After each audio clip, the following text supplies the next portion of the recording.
Hello hi दोस्तों, नमस्ते, प्रणाम। मैं मनीषा यादव अपने यूट्यूब चैनल अवधि गीत 4665 में आप सभी का स्वागत करती हूँ। हम हमारी भाभी आज एक लनवा वाला गीत गाने जा रही हूँ। जैसा होगा कमेंट में ज़रूर बताना और साथ ही साथ लाइक सब्सक्राइब करते रहना दोस्तों। अपना प्यार दुलार देते रहना, फुल सपोर्ट करना।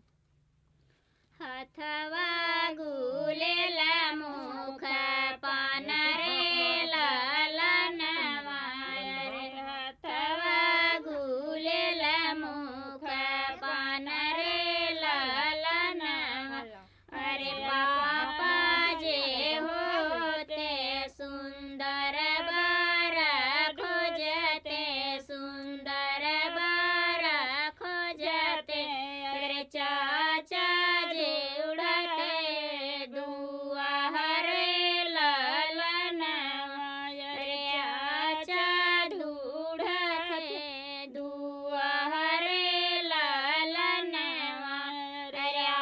मल्ली होती उरद चावल देती, उरद चावल देती। अरे चाची जे देही गेहूँ धान रे ललनवा। अरे चाची जे देही गेहूँ धान रे ललनवा। अरे अपन मल्ली होती ताही के भर भेटती, अरे ही के भर भेटती। अरे चाची ना देहिया कवर रे ललनवा।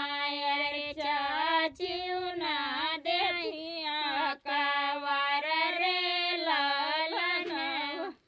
अरे अपन मल्ली होती तो दूर तक पाठवती, अरे दूर तक पाठवती। अरे चाची डेवड़िया के ठाड़ रे ललनवा। अरे चाची डेवड़िया के ठाड़ रे ललनवा। अरे अपन मैया होती, अरे अपन भैया होते तो खोज खबर लेते। अरे खोज खबर